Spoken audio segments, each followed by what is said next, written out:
bulan Syawal. Saya yakin di ruangan ini kita saling mengenal satu sama lain, gitu kan? Mungkin kalau misalkan dari kami mengucapkan mohon maaf lahir dan batin, mumpung ini masih bulan Syawal, semoga kebaikan, kemudian kesejahteraan semua dilimpahkan Allah Subhanahu wa taala untuk kita semua, bisa kita diampuni dan menjadi pribadi yang lebih baik lagi. Baik, Bapak Ibu, perkenalkan di sini saya Amanda, saya dari BPJS Ketenagakerjaan. Mungkin untuk Bapak Ibu yang sering mendaftarkan jasa konstruksinya ke BPJS Ketenagakerjaan pasti udah nggak asing sama saya, Mas Budi di belakang yang memakai kacamata itu, dan Mas Taufik. Nah, kami dari BPJS Ketenagakerjaan Kabupaten Sleman pada pagi hari ini bekerja sama dengan Dinas PU Kabupaten Sleman. Istilahnya pada pagi hari ini kita ingin silaturahmi, kemudian manifest kembali terkait dengan program-program dari BPJS Ketenagakerjaan. Saya minta waktunya 15 menit mungkin. Nggak terlalu lama karena ini pasti Bapak Ibu sudah familiar seperti itu. Nah, seperti yang tertampil di layar Bapak Ibu, bahwasanya BPJS itu ada dua, kesehatan dan ketenagakerjaan. Kalau kesehatan itu programnya hanya satu, yaitu Jaminan Kesehatan Nasional atau disingkat dengan JKN. Sementara kalau misalkan BPJS Ketenagakerjaan itu memiliki 4 program yang diampu, mulai dari kecelakaan kerja, kematian, hari tua, dan pensiun seperti itu. Nah, dua program ini wajib sifatnya untuk diikuti oleh semua warga negara Indonesia dan mereka yang bekerja.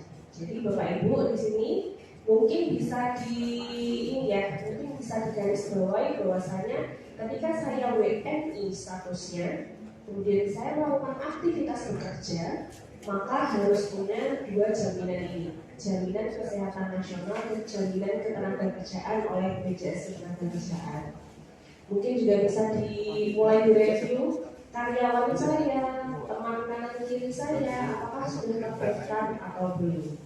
Slide selanjutnya. Jadi khususnya untuk BPJS Ketenagakerjaan itu kami memiliki 4 program. Program yang pertama adalah Jaminan Kecelakaan Kerja. Ini kita bahas untuk yang badan usahanya dulu. Jadi untuk badan usaha itu program yang pertama adalah Jaminan Kecelakaan Kerja, meliputi perjalanan dari rumah ke kantor selama beraktivitas di kantor atau tempat kerja, dari tempat kerja kembali lagi ke rumah, atau kalau misalkan dalam kondisi tertentu dari tempat kerja ditugaskan dinas keluar, seperti itu. Apabila terjadi resiko kecelakaan kerja, maka proses pengobatan sampai dengan recovery-nya nanti akan ditanggung oleh BPJS Ketenagakerjaan selama dalam hubungan kerja. Nah, slide selanjutnya, apa saja manfaat jaminan kecelakaan kerja bagi peserta BPJS Ketenagakerjaan? Jadi kita mulai dari yang lingkaran di sebelah kiri Bapak Ibu. Ketika terjadi kecelakaan kerja dari TKP menuju rumah sakit PLKK, jadi yang perlu kita ingat sekarang, ketika terjadi kecelakaan kerja, Bapak Ibu nggak perlu bingung saya laporannya harus seperti apa. Ketika terjadi kecelakaan kerja, langsung saja bawa ke rumah sakit besar atau rumah sakit terdekat. Rumah sakit besar seperti Siloam, RSUGM, RSUD Sleman, Pali Nugroho, Pati Rapih, Bethesda, kecuali CIH itu sudah terdaftar sebagai mitra PLKK kami, Pusat Pelayanan Kecelakaan Kerja. Jadi ketika dibawa pasien ke sana, disampaikan ke bagian admisi atau bagian asuransi bahwasanya ini kecelakaan kerja dan pengobatannya nanti ditanggung oleh BPJS Ketenagakerjaan. Nanti dari petugas rumah sakit sudah paham formulir apa yang harus diisi atau dilengkapi oleh si pekerja atau pasien, seperti itu. Nah, tugas kedua nanti dari perusahaan ketika mendapat laporan tenaga kerjanya mengalami kecelakaan, tugasnya yang pertama adalah menghubungi BPJS Ketenagakerjaan untuk melapor. Bapak, Ibu, silakan menghubungi AR atau RO-nya. Terjadi kecelakaan kerja atas nama siapa, NIK berapa, KPJ berapa, sekarang ada di rumah sakit mana. Jadi keterangan ada di rumah sakit mana itu nanti akan kami teruskan ke bagian pelayanan atau case manager kecelakaan kerja, yang mana ini nanti untuk kita follow up langsung ke rumah sakit seperti itu. Meskipun nanti dari rumah sakit juga akan menghubungi kami untuk cross check terkait dengan kepesertaan. Nah, ketika sampai ke rumah sakit, dari TKP kecelakaan muncul yang namanya biaya pengangkutan. Kalau misalkan dia pakai Grab atau pakai ambulan, atau misalkan dari rumah sakit satu ke rumah sakit yang lain karena dirujuk, misalkan di situ nanti muncul biaya pengangkutan akan di-cover oleh BPJS Ketenagakerjaan.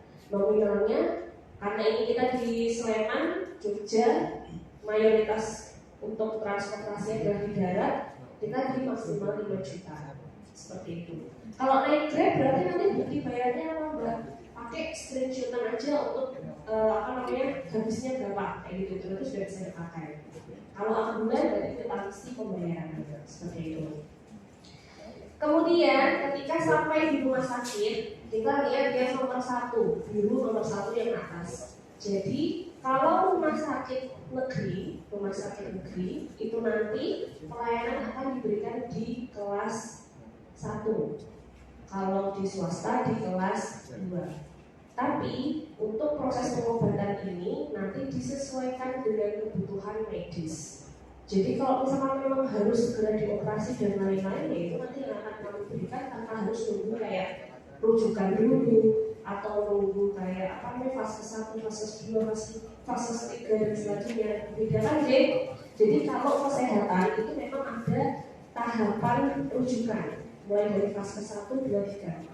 Tapi kalau BPJS Ketenagakerjaan, manfaat dan pengobatan yang diberikan disesuaikan dengan kebutuhan medis. Jadi kalau misalkan posisinya dia terbentur di kepala, masuk rumah sakit, dia pasti rekomendasinya langsung MRI dan lain-lain, CT scan dan lain-lain, tanpa harus nunggu rujukan fase 1, 2, 3 seperti itu. Kemudian nanti untuk biaya pengobatan dan perawatan ini Bapak Ibu yang perlu dilakukan ketika kecelakaan, yang pertama adalah dilengkapi formulir JKK tahap 1.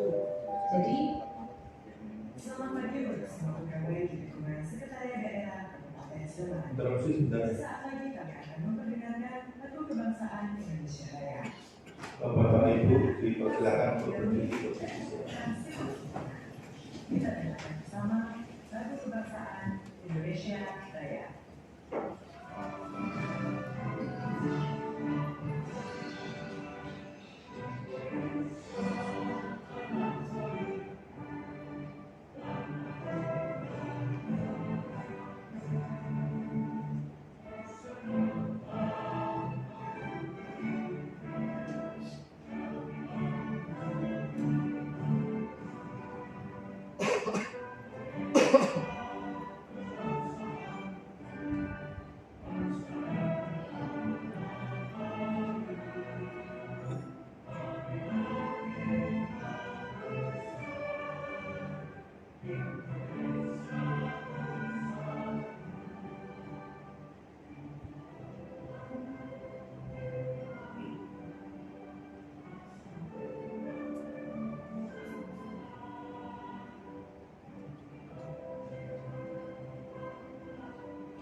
Semua pegawai disilakan duduk kembali dan melanjutkan aktivitas. Terima kasih. Lanjut ya Bapak Ibu. Tadi sampai di laporan JKK tahap 1.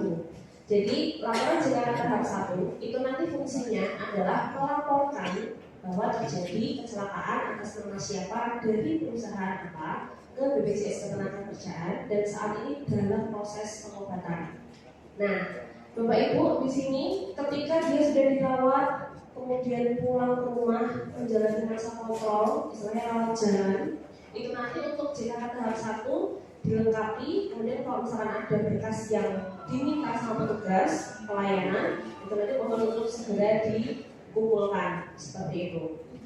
Nah, kemudian Bapak Ibu biasanya kasus kecelakaan kerja yang sering terjadi, khususnya di jalan raya, itu pasti tidak pernah meleset dari yang namanya patah tulang, retak, dan lain-lain, yang mana itu nanti memang biasanya membutuhkan pengobatan dalam rangka mengembalikan fungsi tulangnya. Jadi biasanya dioperasi, dipasangkan seperti itu.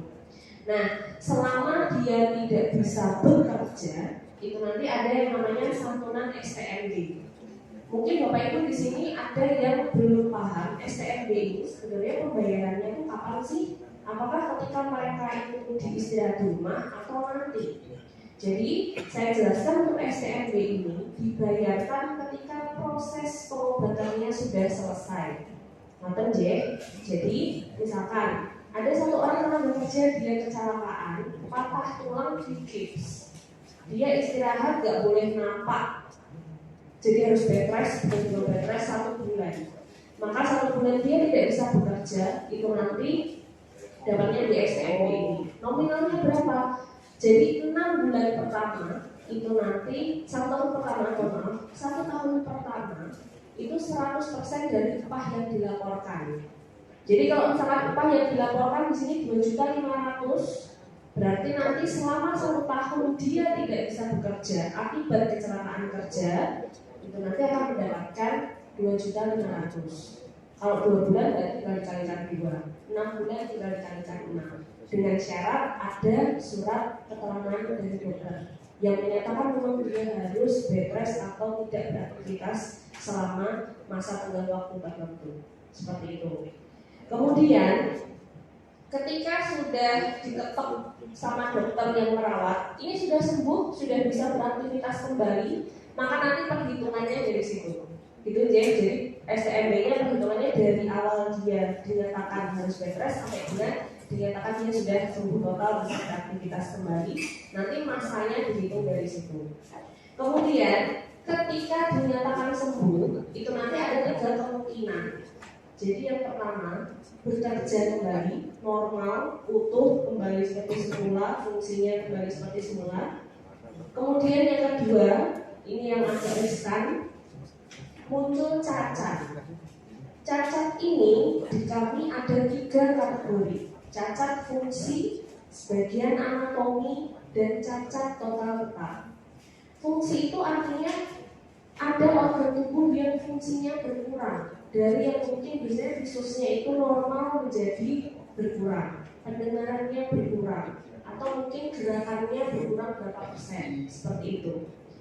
Kemudian kalau cacat sebagian anatomi artinya ada anggota tubuh yang hilang, entah diamputasi dan lain-lain. Biasanya kalau kecelakaan atau misalkan jasa konstruksi nih, biasanya operasi alat berat, kemudian terjadi miss di situ, nanti biasanya sering terjadi seperti ini.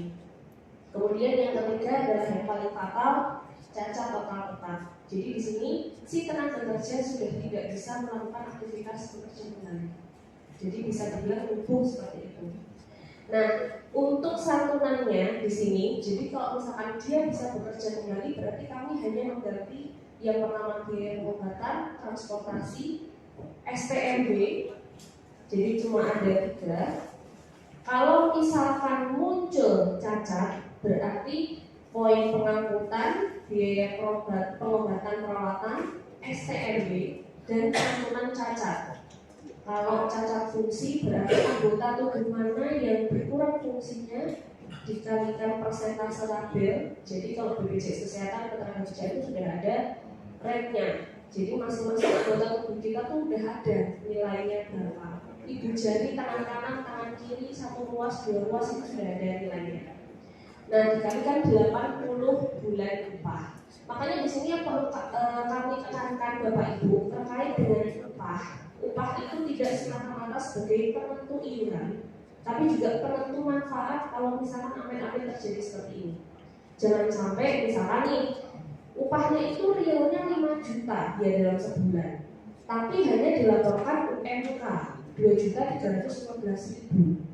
Nah, ketika maaf terjadi cacat sebagian anatomi karena kecelakaan kerja, maka kita nggak bisa pengalinya 5 juta. Kita pengalinya adalah UMK yang dilaporkan.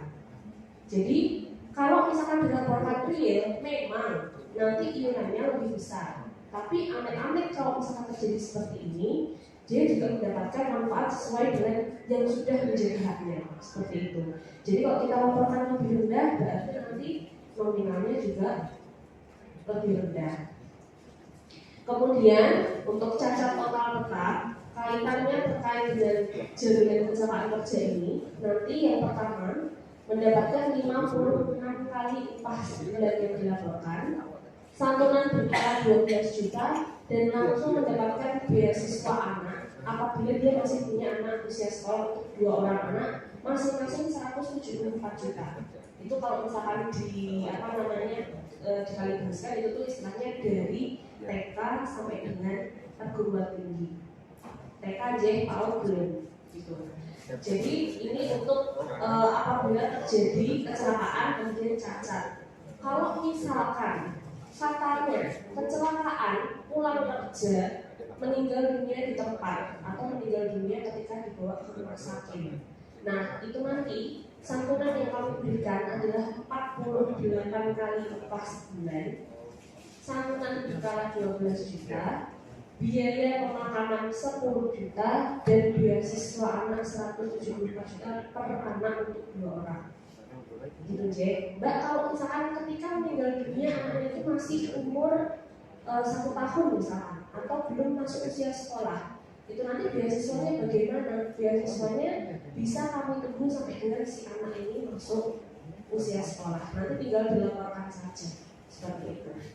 Sampai sini untuk jaminan kecelakaan kerja manfaatnya. Selanjutnya, nah di sini adalah contoh kasus kecelakaan kerja, di mana dengan asumsi upah UMK Sleman tahun 2024 di sini. Kemudian, nah ini ketika kecelakaan kerja ada ibu jari tangan kanan satu ruas yang diamputasi. Satu ruas itu tuh hitungannya yang dipakai buat cap 3 jari. Nah itu, maka santunannya pertama kalau dia pakai ambulan berarti nanti ambulan di cover. Biaya pengobatan perawatan di cover. Kemudian karena ini muncul cacat, maka untuk amputasi ibu jari tangan kanan ini santunannya sebesar 27.791.712. Jadi nilai dari ibu jari tangan kanan kita yang satu ruas itu nilainya segini. Kalau misalkan yang kiri berapa Mbak? Yang kiri nanti ada tabelnya sendiri. Kalau 2 ruas berapa, 3 ruas berapa, 2 jari berapa, 3 jari berapa, itu nanti ada nilainya sendiri. Itu J. Ini untuk cacat anatomi. Kemudian kalau fatalnya terjadi kecelakaan kerja meninggal dunia, maka nominalnya santunan sekaligus tadi 48 kali 2,3 juta, 111 juta, biaya pemakaman 10 juta, santunan berkala 12 juta, beasiswa 174 juta. Ini kalau misalkan dia punya 1 orang anak, kemudian totalnya di sini 307 juta. Ini akan kita berikan kepada ahli waris. Sampai sini semoga bisa dipahami. Slide selanjutnya. Nah, itu tadi terkait dengan jaminan kecelakaan kerja. Sekarang program yang kedua yang tidak kalah pentingnya juga, yaitu jaminan kematian. Jaminan kematian ini kami berikan kepada ahli waris dari pekerja yang mengalami meninggal dunia, tapi tidak ada kaitannya dengan kecelakaan kerja. Misalkan dia punya penyakit bawaan. Nah, ini tadi kita akan nyambung ke slide yang pertama, manfaat BPJS TK dan BPJS Kesehatan. Misalkan satu orang tenaga kerja, dia punya penyakit diabetes mellitus sampai dengan komplikasi. diabetes dan kawan-kawan itu kan penyakit yang tidak ada kaitannya dengan kerjaan jadi pengobatan menggunakan BPJS Kesehatan. Ketika masuk rumah sakit dirawat pengobatan menggunakan BPJS Kesehatan, ternyata si pasien ini meninggal dunia, maka tugas BPJS Kesehatan berhenti sampai dengan si pasien ini meninggal dunia. Tugas selanjutnya adalah dari BPJS Ketenagakerjaan untuk memberikan santunan kepada ahli warisnya. Kalau dia nggak punya BPJS TK ya udah berarti sudah stop berhenti di situ. Tapi kalau misalkan dia punya dua, satu orang pekerja punya BPJS Kesehatan dan Ketenagakerjaan, manfaatnya di sini. Jadi ketika dia meninggal, dia nanti akan mendapatkan selanjutnya 42 juta sebagai santunan kematiannya. Rinciannya adalah sebagai berikut: santunan kematian 20 juta, biaya pemakaman 10 juta, dan santunan berkala 12 juta. Nah, beasiswa tetap kami berikan, tapi dengan syarat dia sudah menjadi peserta selama 3 tahun. Kalau kecelakaan kerja sama cacat total tetap, yang dia langsung meninggal dunia atau cacat total tetap tadi, tidak melihat masa kepesertaan, baru ikut jadi peserta 2 bulan, kecelakaan meninggal atau kecelakaan cacat total tetap, beasiswa langsung didapatkan. Tapi kalau misalkan meninggal bukan karena kecelakaan kerja atau karena sakit, kena wabah, paling jeleknya amit-amit bunuh diri, yang penting sukses meninggal, nanti di sini dapat beasiswa. Gitu Jek. Tapi jangan dicoba ya Bapak Ibu, jangan dicoba. Sesulit-sulitnya kita harus mencari gitu solusi gitu. Jangan sampai nyari solusi itu bunuh diri. Ya kalau lolos. Kalau nggak lolos, sudah sakit, nggak dapat santunan lagi kayak begitu. Itu Jack. Ini untuk jaminan kematian.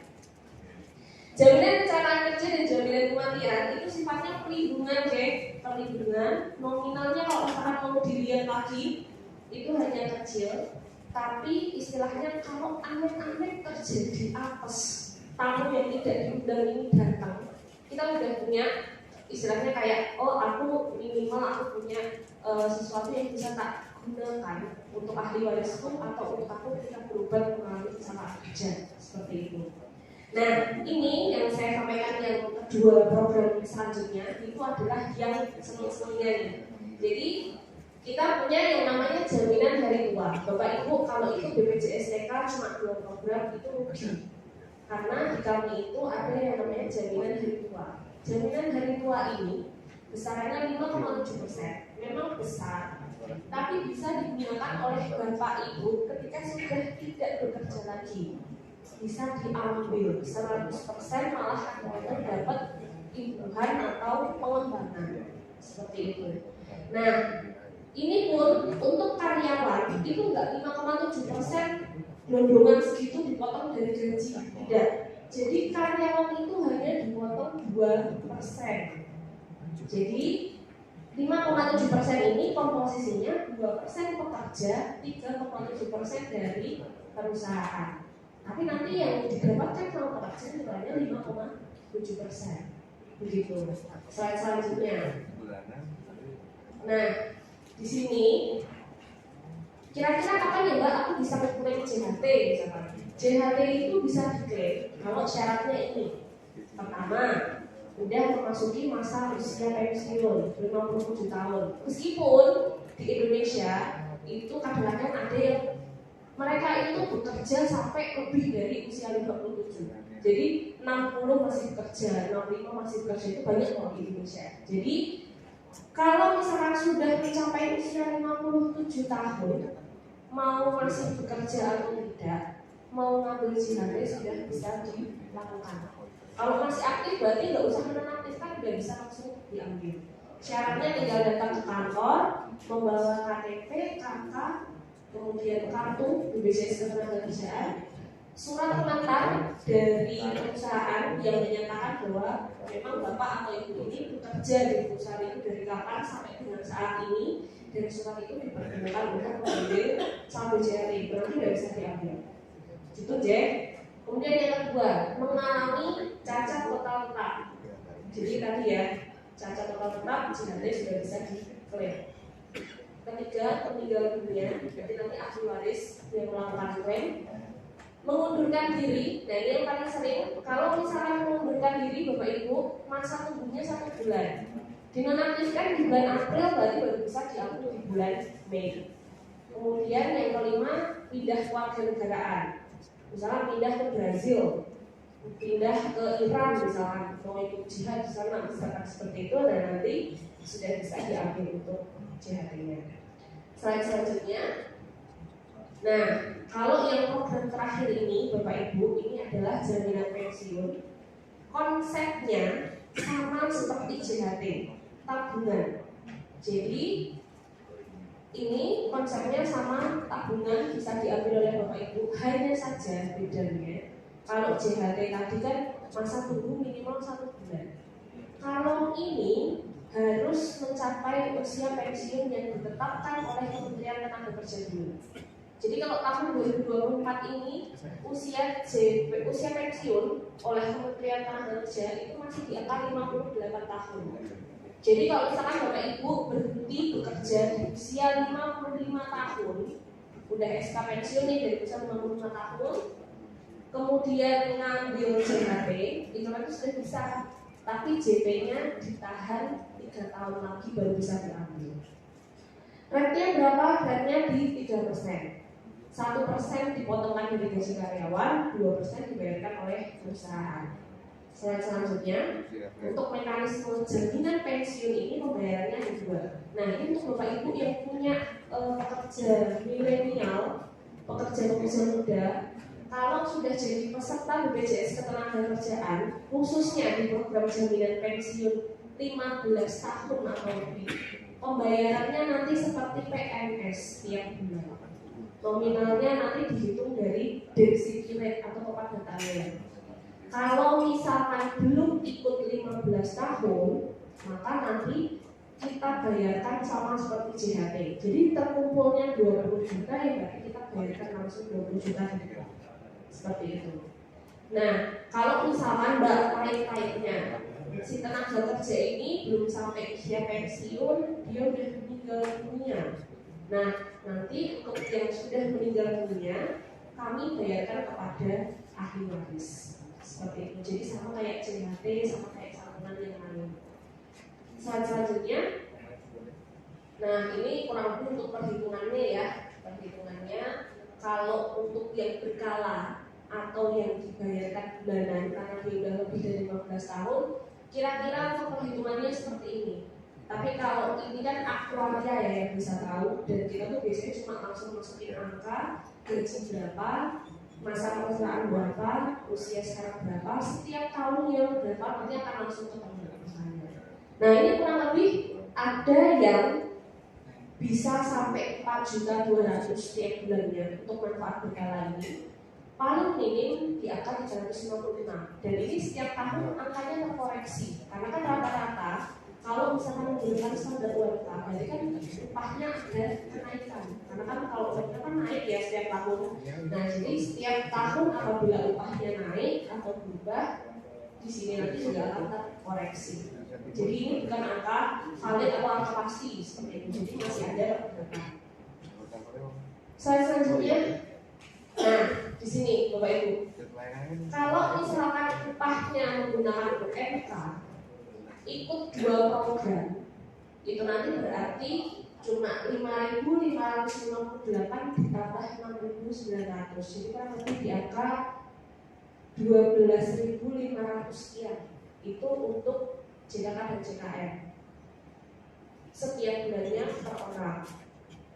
Kalau ikut 3 program berarti di angka 144.500. Kalau ikut 4 program berarti di angka 213.000. Dari sekian banyak manfaat yang saya paparkan tadi di depan, kalau kita cuma ikut 2 program itu rugi karena kita nggak dapat nanti istilah manfaat ketika sudah berhenti bekerja.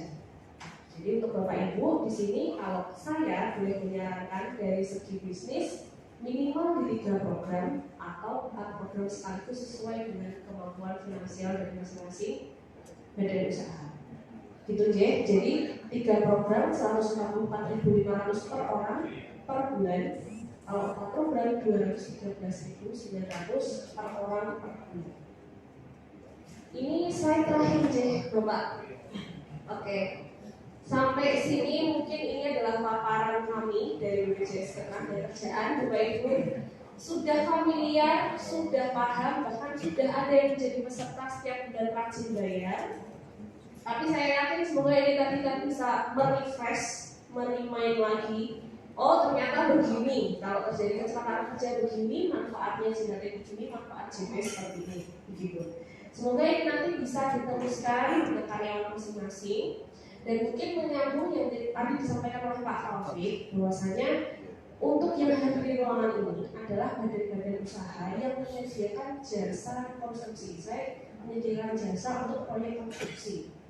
Tapi ada juga yang menyediakan proyek untuk jasa konsultan seperti itu.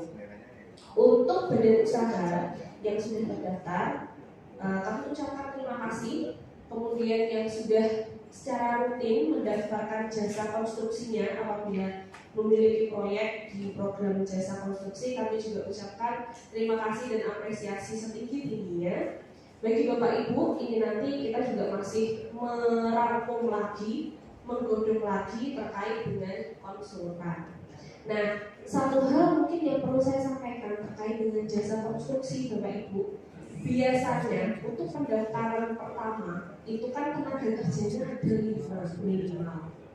Cuma apabila nanti ternyata di kemudian hari Bapak Ibu di proyeknya ada pergantian atau penambahan tenaga kerja, kami mohon sekali untuk bisa diupdate ya. Jadi misalkan proyek pembangunan tanggul irigasi bla bla bla didaftarkan misalkan AR-nya nanti Mas Budi. Nah, pas pendaftaran tenaga kerja didaftarkan 5 orang atau 6 orang. Bulan kedua ternyata ada penambahan atau pergantian tenaga kerja, mohon untuk di-report atau dilaporkan. Jadi dengan Bapak Ibu melaporkan tenaga kerja ini, kita nggak narik penambahan baru. Karena kalau misalkan untuk jasa konstruksi itu kan 1 kali bayar di depan, kecuali kalau misalkan termin ya. Dan termin pun itu kan nanti akan langsung ketahuan nominalnya. Jadi termin pertama berapa, kedua berapa, ketiga berapa. Karena kan untuk jasa konstruksi kan disesuaikan dengan nominal nominal perjanjian ininya, besaran proyeknya seperti itu. Jadi untuk tenaga kerja ini tidak mempengaruhi besaran nilai proyek. Jadi yang harus dibayarkan kalau misalkan ketemunya 1 juta ya 1 juta. Tapi kalau misalkan ada pergantian, kalau misalkan Bapak Ibu takutnya ini nambahin nanti aku harus bayar lagi misalkan, itu enggak. Jadi kalau misalkan bulan kedua, bulan ketiga atau minggu kedua, minggu ketiga sudah ada perubahan tenaga kerja, mohon dilaporkan. Supaya apa? Ketika dia sudah dilaporkan, kita masukkan ke sistem, amin-amin dia mengalami kecelakaan kerja sudah bisa tercover. Begitu. Gitu Jay. Jadi kalau misalkan belum dilaporkan, meskipun proyeknya sudah terdaftar, maka tenaga kerja juga tidak bisa kami berikan perlindungan atau proteksi apabila terjadi kecelakaan kerja atau kematian.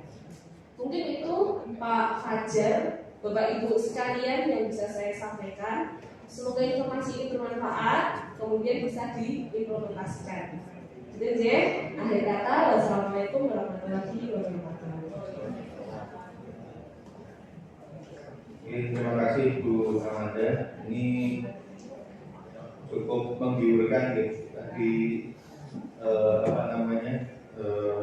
dari BPJS dan tahun kemarin itu saya coba browsing itu sudah ada beberapa ketua RT yang dapat ya Pak ya. Iya betul. Dan ketua RT RW yang dapat santunan 42 juta itu karena ya RT RW itu kerjanya 24 jam. Ini untuk pertimbangan kita juga nanti ketika bekerja lebih nyaman lagi, dan untuk di Sleman itu akan kita diskusikan lagi Pak terkait dengan jasa konstruksi khususnya konsultan ini nanti ke depan mengikuti mungkin yang sudah di provinsi juga ya, kemarin itu dari Bu Amanda sudah mudah-mudahan hasilnya nanti akan segera mengikuti tahun segera Pak di 2024 ini insya Allah. Tadi komitmen dari Pak Topik seperti itu. Dan untuk selanjutnya untuk narasumber kedua kami persilakan Pak Zudan dari Balai Pengembangan Jasa Konstruksi Daerah Istimewa Yogyakarta untuk menyampaikan paparannya kepada Pak Zudan. Kami persilakan 30 menit di Pak Zudan. Monggo.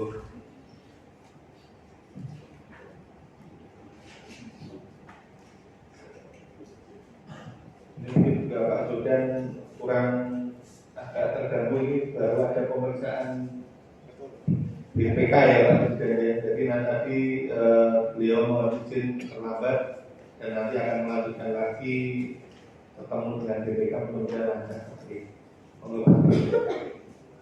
Oke. Assalamualaikum warahmatullahi wabarakatuh. Selamat pagi, salam sejahtera Bapak Ibu sekalian, Mas Fajar atau teman-teman. Dan mohon maaf tadi terlambat, mohon maaf juga nanti mendahului. Kemudian sebenarnya saya merasa malu karena bapak saya di depan ini guru saya Pak Bambang Sugiarto, yang beberapa hari juga di belakang. Sebenarnya beliau lebih dekat untuk di depan untuk menyampaikan. Dan juga saya mohon izin ini bahasa Jawa ini kumowanto sok berani gitu. Karena sebenarnya hal-hal ini atau apa yang saya sampaikan ini regulasi dan juga ketentuan yang bukan kami yang bikin. Jadi ini adalah ketentuan ataupun regulasi milik pemerintah pusat dari Kementerian PUPR dan juga Kementerian Kesehatan. Kemudian betul Pak, kami mohon izin nanti mendahului sebelum jam 11 saya harus kembali ke kantor. Beberapa hal ini nanti akan saya titipkan ke Mas Fajar dan panitia, termasuk nanti mungkin jika ada regulasi baru belum saya sampaikan kemarin di paparan, itu nanti akan saya titipkan ke teman-teman. Dan jika pun nanti ada pertanyaan ataupun diskusi di tengah-tengah, silakan Bapak Ibu jika ingin ditanyakan. Dan jika nanti sampai ujung masih ada hal yang disampaikan, monggo disampaikan ke Mas Fajar, nanti insya Allah membantu untuk menjawab dan menyampaikannya. Nah, Bapak Ibu sekalian, yang ingin saya sampaikan, titipan dari panitia juga adalah soal laporan kinerja tahunan Badan Usaha Jasa Konstruksi. Oke, next saja masuk. Cuma beberapa hal sebenarnya yang ingin kami bagi ya dengan Bapak Ibu sekalian. Khusus untuk laporan kinerja ini sebenarnya penilaian kinerjanya itu hanya untuk badan usaha menengah, besar dan spesialis. Jadi Bapak Ibu yang badan usaha kecil ataupun orang perseorangan itu sebenarnya hanya mendata saja, mengisikan data saja, yang itu tidak sampai data detail. Sehingga ini bukan sesuatu yang menurut saya bukan sesuatu yang sulit. Saya bayangkan ini seperti kita mengisi SPT tahunan itu Bapak Ibu. Jadi seperti pajak gitu. Jadi bahasa kerennya self declare gitu ya. Jadi apa yang kita lakukan kita isi, apa yang kita alami juga kita laporkan. Nah, sebelum masuk ke sana, jika kita mengingat kembali aturan regulasi di Undang-Undang Nomor 2 Tahun 2017 dan juga PP turunannya, sebenarnya kewenangan-kewenangan baik di pemerintah provinsi maupun pemerintah kabupaten kota itu sudah ada dan sifatnya sangat rigid gitu. Sifatnya konteksnya ke pelaksanaan. Jadi apa yang harus kami laksanakan dan apa yang tidak boleh kami laksanakan. Salah satu hal di teman-teman kabupaten kota di tempatnya Mas Fajar ini adalah tentang pengawasan tertib usaha dan juga tertib penyelenggaraan dan juga pemanfaatan jasa konstruksi. Untuk kali ini kita akan banyak fokus ke aspek tertib usaha. Nah, saya kurang tahu apakah kita hari ini juga mengundang dari teman-teman perizinan ya Mas? Tidak ya? Mungkin agak siang. Ini mereka ada kegiatan kita undang juga dari perizinan ini. Ya.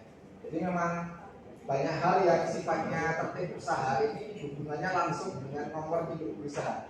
Sehingga memang teman-teman perizinan OSS dan juga Bapak Ibu yang mengurusi administratif itu akan lebih banyak terhubung, terkoneksi dengan apa yang akan disampaikan di tertib usaha. Sedangkan mungkin Bapak Ibu yang biasa di proyek ataupun di teknis, saya kira hal ini tidak banyak koneknya gitu. Oke, kemudian jika kita lihat di bagian akhir, yaitu di tugas-tugas lainnya yang sifatnya pembinaan, pengawasan dan juga pemantauan evaluasi, sebenarnya itulah yang kemudian disasar oleh teman-teman di dinas PUP KP Sleman. Jadi memang ada juga pengawasan-pengawasan yang mungkin saya kurang tahu apakah tahun-tahun kemarin juga sudah dilakukan yang sifatnya ke tertib usaha, karena memang baru Pak. Jadi ketentuan ini belum lama di seluruh Indonesia. Seingat saya juga baru Kalimantan Timur kemarin yang melaporkan, belum banyak yang melakukan. Tetapi untuk tertib usaha ini harus kita mulai, mau tidak mau sekarang dan sekarang. Oke, kita lanjut saja Mas yang slide kedua. Jadi tertib usaha yang dimaksud di di lingkup pengawasan undang-undang memang itu di Permen nomor 1 tahun 2023 di aspek pengawasan. Tertib usaha ini meliputi 5 hal, yaitu pemenuhan persyaratan usaha, kemudian kesesuaian jenis, sifat, klasifikasi layanan usaha, dan juga yang ketiga adalah kesesuaian segmentasi pasar, pemenuhan syarat usaha, dan juga pelaksanaan pengembangan usaha berkelanjutan. Khusus 4 dan 5 inilah yang sekarang sedang digagas ataupun disusun melalui aplikasi. Oleh karena itu, topik yang kemarin ditawarkan adalah soal aplikasi usaha jasa konstruksi. Jadi memang ini aplikasi yang jika Bapak Ibu mungkin ada sebagian dari Bapak Ibu yang sudah mulai mengisi di E4, mungkin di OSS juga sudah terkoneksi dengan situ. Saya kurang mengikuti apakah dia kemudian aplikasi ini sudah bisa terkoneksi dan sudah online. Karena memang ketika tahun lalu disusun itu banyak ini Pak, banyak aplikasi lain yang belum ngelink, seperti di pajak, kemudian dari Kumham yang akta itu ya, soal akta pendirian dan segala macam itu belum terkoneksi. Seingat saya tahun kemarin juga belum nyambung. Apakah tahun ini sudah? Saya malah pengen tahu ini kalau Bapak Ibu ada sudah ngisi S4 dan juga biasa main-main dengan LPSI. Kemudian khusus nomor 5 yaitu pelaksanaan pengembangan usaha berkelanjutan. Ini yang disasar melalui penilaian kinerja. Jadi ketika Bapak Ibu nanti misalkan usahanya sudah masuk ke kelas menengah besar ataupun spesialis, nanti ada penilaian yang sifatnya adalah penilaian manajerial dan juga penilaian teknis pelaksanaan pekerjaan.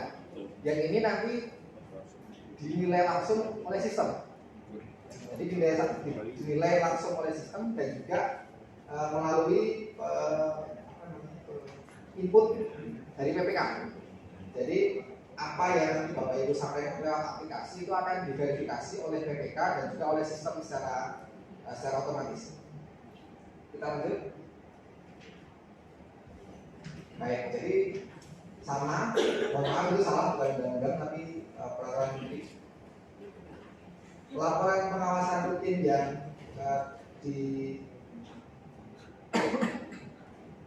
disusun oleh teman-teman dinas PU, khususnya di teman-teman kabupaten kota, itu akan melingkupi laporan tentang pelaksanaan pengawasannya, kemudian temuan-temuan dan juga rekomendasi. Nah, pengawasan yang nanti dan sedang dilakukan oleh teman-teman PU ini sifatnya ada dua. Satu adalah rutin, yang kedua adalah insidental. Nah ini mohon dipahami bahwa pengawasan-pengawasan yang dilakukan oleh dinas PU ini berbeda dengan aspek pengawasan yang dilakukan misalnya oleh APH ataupun oleh kalau biasa datang ke Bapak Ibu mungkin inspektorat BPK dan segala macam. Ini berbeda karena dia tidak sejauh itu untuk melihat kedalaman dari pelaksanaan proyek.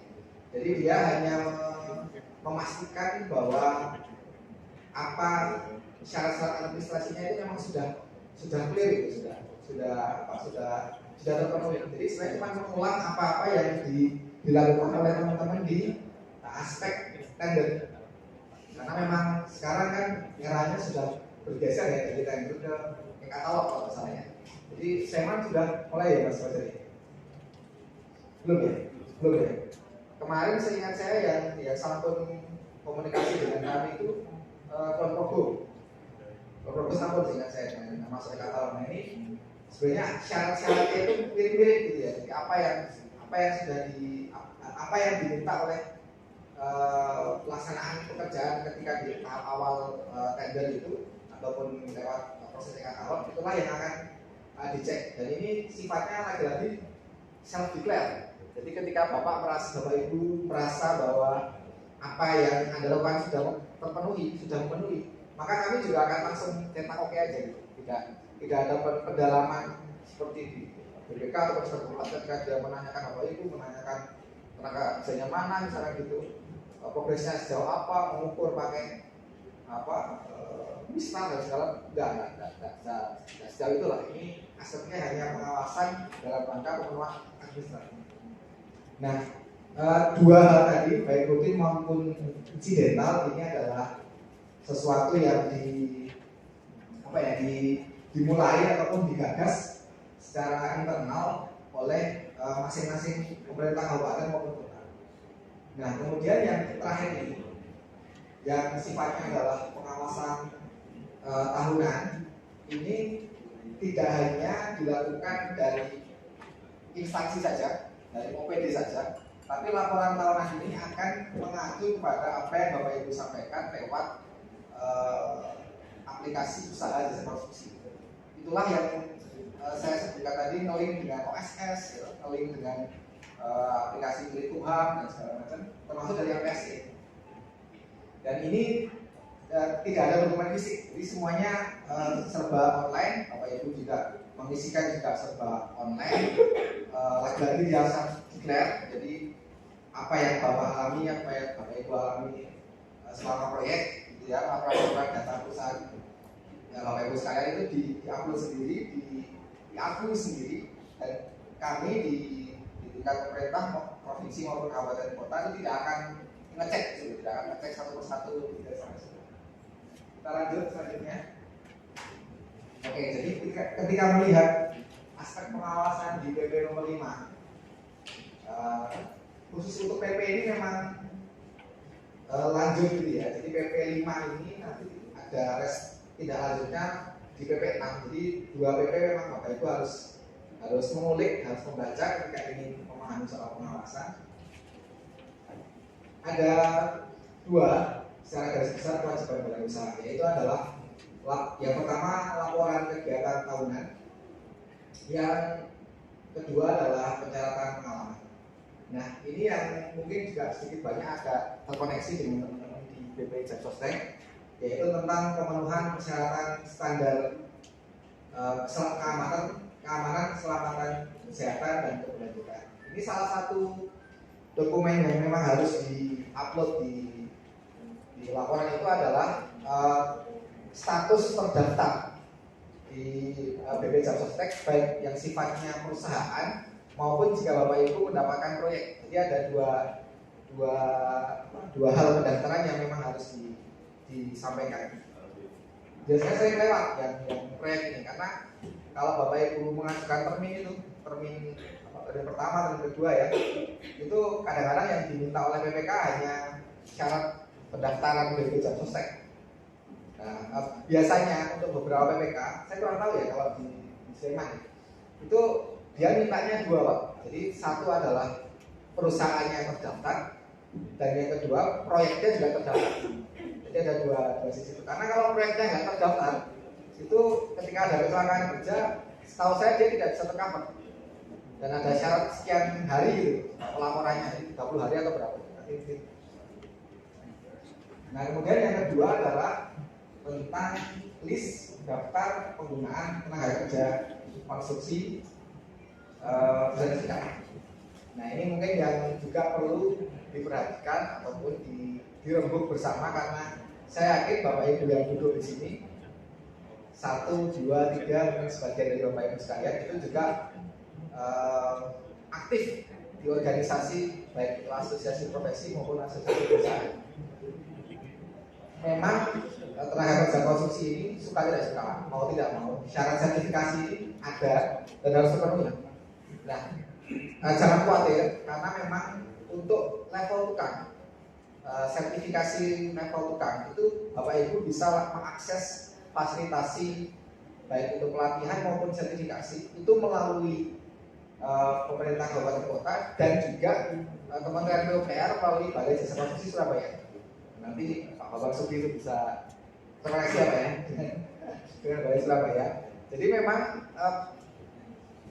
bisa dengan simpel ya, dengan mudah kita meminta semacam pelatihan atau sertifikasi, asalkan memang tenaga kerjanya sedia. Kan sering juga memang sertifikasi itu kesulitan untuk mencari peserta. Nah, padahal ketika Bapak Ibu bersiap untuk melakukan proyek misalkan, atau bahkan proyek yang sudah berjalan, otomatis kan ada tenaga kerjanya, Pak. Langsung saja di situ kita nanti datangkan asesor untuk melakukan ujian. Sebenarnya lebih sederhana begitu. Dan itu bisa saja dimulai. Kemudian aspek kedua adalah soal pencatatan pengalaman. Nah ini pengalaman perusahaan inilah yang tadi saya maksudkan ada 6 hal, baik itu nama paket, nama pengguna jasa, pelaksanaan pekerjaan, nilai pekerjaan, berita acara serah terima, dan juga kinerja penyedia tahunan. Khusus A dan E, ya, khusus A sampai dengan E, jadi A, B, C, D, E, ini sebenarnya sedang dibuat semacam data sharing dengan LPSC.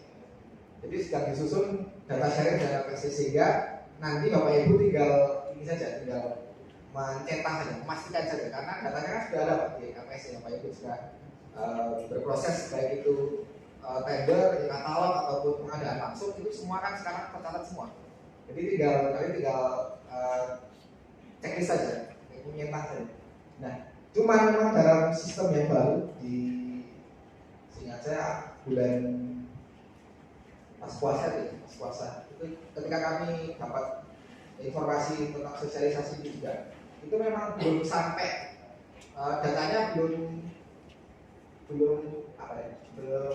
benar gitu ya. Jadi nama-nama perusahaan itu kan ada yang mirip-mirip ya Bapak Ibu ya. Misalkan Wijaya Karya atau Wijaya Karsa misalkan gitu ya. Mirip-mirip itu kalau di sistem dia tidak bisa baca sampai sejauh itu. Jadi belum terkoneksi dengan baik gitu. Oke, kemudian baik dulu aja Mas. Sebelumnya. Oke, jadi A sampai dengan E itu nanti sebenarnya tinggal mengkoneksikan saja, tinggal minta saja. Hanya memang sampai sekarang dia masih belum terkoneksi dengan baik, sehingga memang saran saya sih dari pengisiannya memang manual dulu saja. Nah kemudian yang F untuk kinerja penyedia jasa tahunan ini hanya untuk tadi ya, hanya untuk yang pada usaha menengah, besar, dan juga spesialis, sehingga kecil dan orang persorangan tidak sampai penilaian kinerja. Oke, beberapa hal ini, data-data ini memang nanti terkoordinir ya melalui aplikasi usaha jasa konstruksi. Nah inilah aplikasi usaha jasa konstruksi inilah yang kemudian sedang disusun, sudah online, cuman secara menu dia masih terus berkembang. Kita lanjut saja. Baik, jadi pengisian kinerja tadi untuk badan usaha jasa konstruksi itu dikirimkan melalui aplikasi usaha jasa konstruksi. Nah ini jika Bapak Ibu sudah pernah login melalui simpan, maka data akunnya itu sama tinggal login lagi melalui silapta.pu.go.id. Tadi pagi saya buka sudah online juga, bisa juga. Jadi kemarin pas di uji kerja bulan puasa itu beberapa menu memang belum keluar, tapi tadi pagi saya cek itu sudah bisa. Kemudian monggo kalau nanti mau mencoba, mungkin di sini mau dicoba silakan bisa saja online masuk itu. Kita lanjut. Baik, ini adalah sejauh apa laporan kinerja tahunan badan usaha jasa konstruksi itu kita inputkan dalam sistem. Untuk usaha orang perseorangan dan badan usaha yang kualifikasi kecil itu datanya sifatnya adalah data usahanya. Kemudian juga data-data kewajiban pelaksanaan usaha. Ini yang terhubung dengan pemenuhan NIB, NIB dan PSS. Kemudian ini mohon maaf yang bawah salah tulis itu. Ini untuk yang kualifikasi non perseorangan dan juga non kecil. Itu adalah aspeknya lebih ke kepatuhan izin berusaha. Kemudian yang kedua yang agak yang 2 dan 3 ini sesuatu yang kemarin sempat jadi diskusi panjang, yaitu soal data kinerja manajemen perusahaan dan juga data kinerja di proyek. Nah, 2 dan 3 ini walaupun dia datanya adalah melalui otomatisasi sistem, tetapi memang menunya cukup banyak yang harus diisikan. Yang saya sampaikan di sini mungkin nanti filenya akan saya titipkan ke panitia. Ada contoh gitu beberapa data yang bisa diisikan dan itu cukup banyak Bapak Ibu ya. Kemudian aplikasi ini sendiri tujuannya secara garis besar sebenarnya untuk melakukan pemetaan kinerja badan usaha dan juga memudahkan asosiasi badan usaha dalam rangka kegiatan pengembangan usaha berkelanjutan. Nah, jika Bapak Ibu menginginkan rincian yang lebih dalam, gitu ya, itu sebenarnya bisa membaca, mendownload di Permen PUPR nomor 6 tahun 2021. Ada 4 atau 5 lampiran di dalamnya. Di 1B ini ada indikator-indikator dan menu-menu yang bisa diisikan, juga cara menghitungnya, cara menghitung kinerja tahunan itu ada di dalamnya. Saya lupa apakah di slide ini ada tapi di next. Oke, langsung sanksi ya. Jadi memang sebelum masuk ini ya, sebelum masuk ke sanksi yang muncul ini, sanksi ini sebenarnya sesuatu yang muncul begitu saja di PP. Ini dia produk PP, sehingga memang kalau saya mengistilahkan ya, sajanya sih kita inginkan, ini kan data-data itu ada komplit, terverifikasi, dan itu sesuatu yang faktual. Sehingga sebelum masuk ke sanksi, sebenarnya yang paling tepat adalah bagaimana kita mengisi data itu dengan benar kan gitu. Jadi sebelum masuk sini lah, ini kejauhan itu sanksi masih jauh, dan ini tidak akan mungkin dilaksanakan, tidak akan mungkin diterapkan selama tadi sistemnya ready tadi Pak. Sistem Silapta tadi sudah bisa, kita sudah bisa mengisikan dan data-data bisa terproses dengan baik.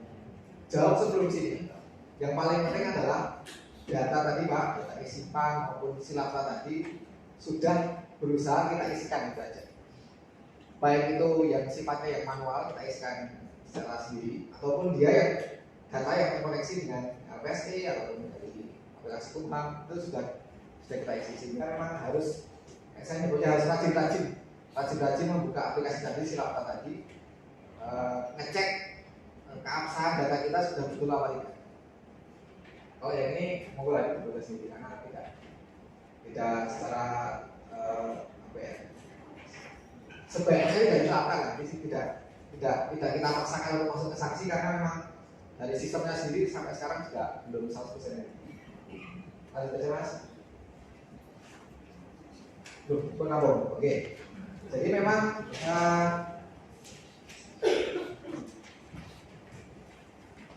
sistem ini maupun aplikasi usaha jasa konstruksi ini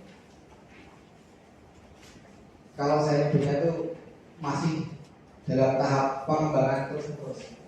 Jadi apa yang bisa saya sampaikan di kesempatan ini hanya jika memang nanti akan kita terapkan, karena laporan kinerja sendiri Pak itu secara time schedule itu kan sebenarnya 30 April ya, 30 April di tahun berjalan dia datanya harus ditarik gitu. Nah, ketika data ini ataupun sistemnya belum ready, maka sebenarnya yang paling penting bukan soal saksi ataupun soal apa yang terjadi selanjutnya, tapi apakah kita Bapak Ibu sekalian selaku badan usaha datanya sudah benar apa belum. Jadi soal lebih ke soal keabsahan dan verifikasi dan validasi datanya.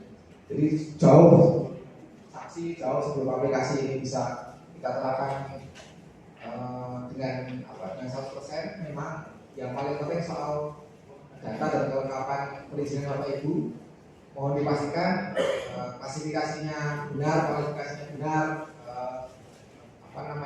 aktanya benar, data-data pakai pekerjaan Bapak Ibu simpan, data kontrak Bapak Ibu simpan. Saya kira itu jauh lebih penting lah, karena kalau kita mengandalkan aplikasi namanya bimbingan orang Pak, tidak bisa kita andalkan 100%. Saya kira itu Mas Fajar. Kemudian jika nanti ada data-data ataupun dokumen yang dikesakai Bapak Ibu, contoh misalkan gitu, pengisian segala macam, nanti kita share ke ini linknya Google Drive ya, yang lain. Jadi monggo lah ini bisa bisa kita rebut lah, kita komunikasikan bersama. Saya kira itu. Kemudian satu hal lagi kelupaan Pak, ngomong siapa ya? Saya mohon maaf lahir dan batin sama saya Putri. Mohon maaf juga karena tidak bisa menemani Bapak Ibu sampai ujung, sampai akhir.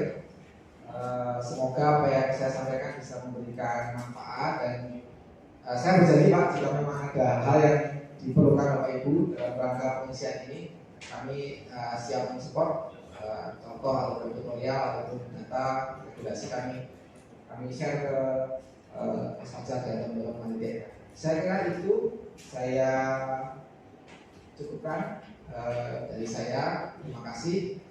Wassalamualaikum warahmatullahi wabarakatuh. Terima kasih Pak Sudan. Ini paparannya singkat padat, dan saya mohon izin nanti untuk bisa diskusi dulu Pak Gis, karena terus terang jadi yang disampaikan Pak Sudan, sistem aplikasi ini masih baru. Kami di Pemda di Sleman pun belum punya akses ke sana, jadi memang benar-benar baru dan kita masih belajar bersama terkait dengan ini. Dan kemarin juga ketika ada sosialisasi dari kementerian juga saya keluhkan juga kenapa sistem ini sendiri-sendiri. Jadi mungkin Bapak Ibu sekalian juga di OSS juga ada laporan tahunan juga ya Pak ya. Nah itu kenapa ini harus bikin lagi. Nah, kemarin juga saya keluhkan itu, dan ke depan mereka juga mengusahakan untuk bisa menghubungkan itu. Jadi terkait juga dengan pengawasan juga kami juga bekerja sama dengan perizinan. Jadi ketika ada kunjungan itu tidak eksternal diri-diri. Jadi mungkin perizinan melakukan kunjungan, nanti dari BO kunjungan juga, harapan kami nanti bisa harap kita ada pengawasan ini. Untuk selanjutnya kami buka terminal jawab, mungkin 3 penanya dulu, ataupun bukan hanya tanya jawab. Kami terbuka untuk keluhan ataupun saran. Kami persilakan Bapak Ibu sekalian, kami persilakan baik terkait dengan BPJS ataupun terkait dengan pelaporan tahunan ini. Monggo.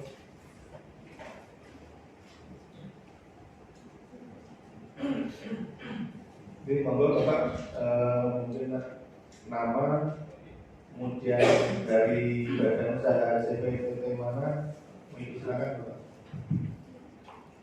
Baik, terima kasih. Assalamualaikum warahmatullahi wabarakatuh. Saya nama Ferdinand dari Staf CV Kencana Jaya. Ini sifatnya saya bertanya mengenai laporan implementasi ini dengan BPJS Ketenagakerjaan itu nanti misalnya kita dapat suatu proyek itu ya, itu tenaganya sudah terdaftar di BPJS Ketenagakerjaan. Nah, tapi kita biasanya itu yang terdaftar itu kan cuma mandor tapi tenaga kerja ini, tenaga kerja. Kemudian untuk personel ini sendiri kan tidak terdaftar di BPJS, kita daftarkan di pelaksana, ya, petugas K3 itu kan tidak kita daftarkan, atau mungkin saja karena memang sudah sebelumnya punya ini KPJ gitu, KPJ BPJS Ketenagakerjaan, mungkin seperti itu. Yang tenaga kerja itu belum, bukan kerja itu belum. Nah itu apa nanti terkaitan dengan ini juga wujud laporannya saya juga belum begitu paham, karena kan sebenarnya itu laporan itu sudah banyak, ada OSS juga, kemudian sikap itu juga mengisi sikap ya. Kemudian ada lagi satu lagi ya LPSE. Jadi itu saya pikir itu sudah 3 itu kayaknya kok sudah kita itu sudah maksimal gitu ya itu kok banyak sekarang tambah simpan lagi dia. Mungkin simpan itu saya belum ini ya belum begitu dulu pernah, tapi sudah agak lama simpan. Tapi saya catat di bidang saya itu saya buat pas pelatihan itu kemudian ada linknya nanti TPS simpan itu betul. Jadi saya buka tapi sudah nggak ada ininya, lamannya sudah ada buka. Mungkin saya yang kurang mengikuti atau bagaimana, mohon maaf gitu Pak. Nah jadi ini nanti implementasinya seperti apa, aplikasinya apa, laporannya wujudnya seperti apa. Dan mungkin saya juga terbaca di belakang itu apa Sinapa ini, Sinapa terus belakangnya itu ada mengisi kayak data kualifikasi gitu. Nah kemudian itu yang pertama ya, mungkin mohon maaf kalau pertanyaan saya tidak ada ini, mungkin intinya itu seperti itu Pak. Itu aplikasinya apa, kemudian nanti perwujudannya seperti apa, laporannya berlakunya mulai kapan gitu. Itu yang pertama. Kemudian yang kedua ini saya cuma baca-baca mengenai BPJS Ketenagakerjaan apa itu. Ini kan kita jargon Pak.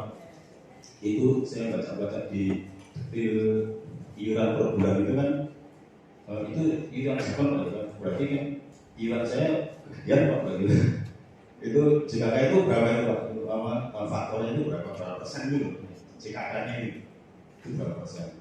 Katanya dari konstruksi ini kan resikonya gede gitu. Jadi persentasenya besar gitu. Saya juga kurang tahu, tapi kalau di situ kan dicontohnya cuma berapa gitu. Itu Pak, sementara ada beberapa pertanyaan dulu. Terima kasih sebelumnya. Assalamualaikum warahmatullahi wabarakatuh.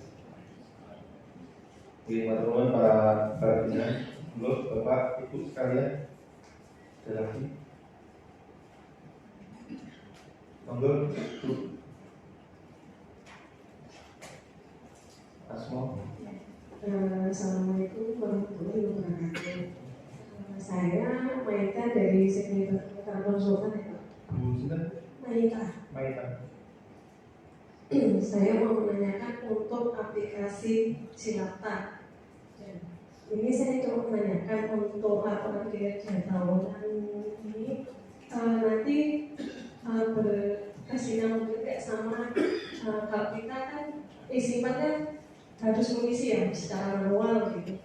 Nah nanti itu kan dari tahun tahun berapa sampai tahun berapa itu misalkan kita baru ngisi tahun 2023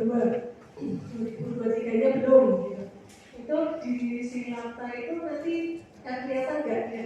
Harusnya kan misalnya untuk kinerja tahunannya kan kelihatan ya, itu tuh nanti bisa mempengaruhi Silatanya atau enggak. Itu aja. Ya, itu aja Pak. Terima kasih. Komunitas, monggo ada lagi.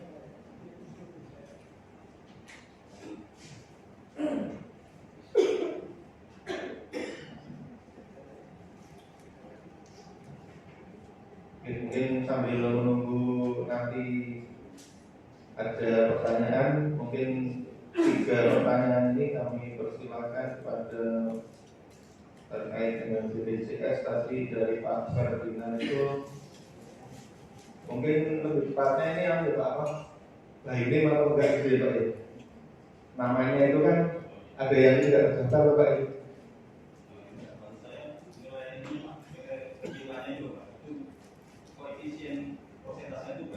Oh, oke. Koefisien yang silakan.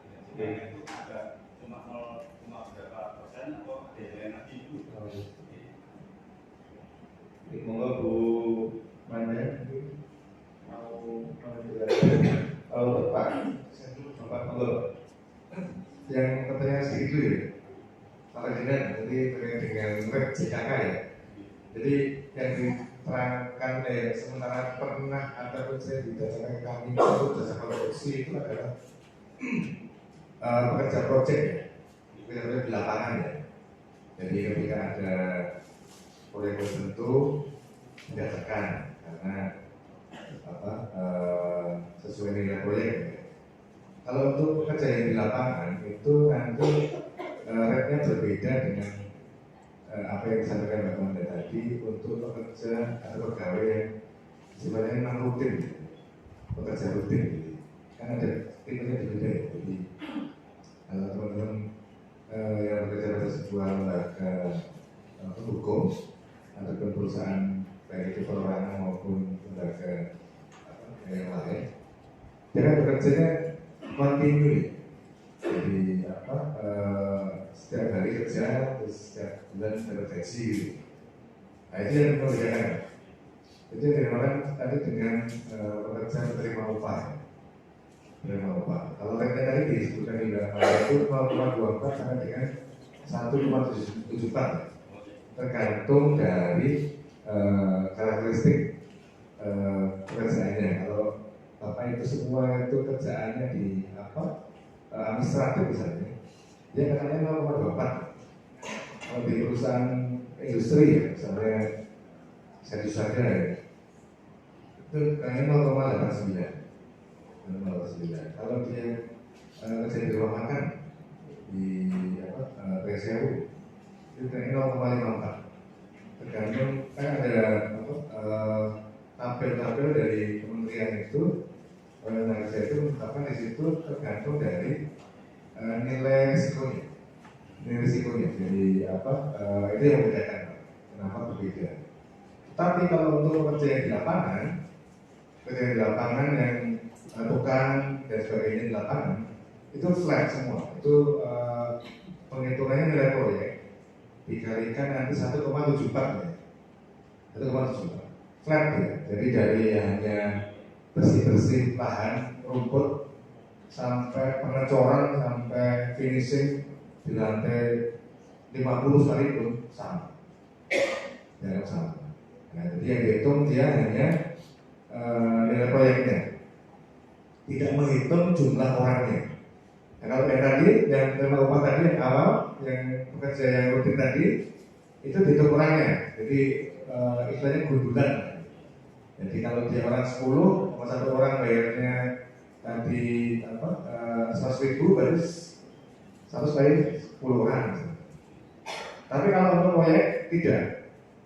Event itu dia pekerjanya 1.000 atau pekerjanya cuma 10, semua depend nilai proyeknya. Jadi tidak ada pergantian atau perubahan iuran. Misalnya dia ada proyek sebenarnya 1 miliar, terus iuran yang dibayarkan sekitar 1 juta sekian ya.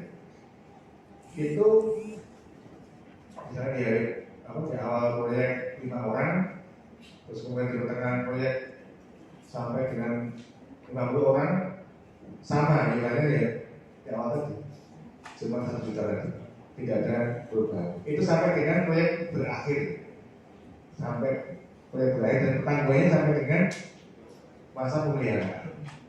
Nah untuk itu terutama yang untuk di proyek semua hanya tegas kembali, mohon untuk mendaftarnya itu di awal proyek ya. Sayang ya. Karena kan kami dianggap hanya menerima uang saja gitu. Dari pemerintah hanya menerima iuran kok. Karena kalau kejadian itu di misalnya jangka waktu pekerjaan April sampai dengan Juni misalnya, di akhir Juni saja didapatkan ketika dia mau ambil termin terakhir gitu misalnya. Kejadian di bulan April Mei itu dari kapan karena belum jadi peserta gitu. Padahal bayarnya sama, bayar di awal proyek sama di akhir proyek itu sama. Jadi kalau kami bukan insuransi swasta ya kami buka aja. Kalau swasta kami bilang udah ada aja biar kami nggak bayar santunan gitu. Emang juga kan saya mau bayar bersama, dengan di awal saja supaya kerjaan di belakang itu lebih enak, kan bisa disagi. Terus kemudian ini ada regulasi baru di kamu, Pak. Bisa BPK dari saya juga akhirnya. Jadi untuk hari ini update data peserta atau pekerja di proyek itu maksimal kami terima 30 hari setelah dia bekerja. Jadi kampanye seperti ini. Bulan Januari dia sudah mulai pekerjaan proyek. Nanti kan pekerjaan sampai dengan Juni misalnya temponya. Di Januari dia 5 orang. Di Februari dia 15 orang. Nah, nanti yang 10 orang baru ini atau yang baru semua ini kan juga 5 ini keluar semua dan 15 baru. Orang yang baru ini itu maksimal 30 hari kami terima datanya. Kami terima datanya. Jadi semenjak dia bekerja itu kami punya waktu 30 hari. Kalau mau update lagi nggak mau bulanan saja, update aja bulanan. Supaya dia namanya nanti masuk ke sistem kami. Karena ini ada notisi dari BPK Pak, jadi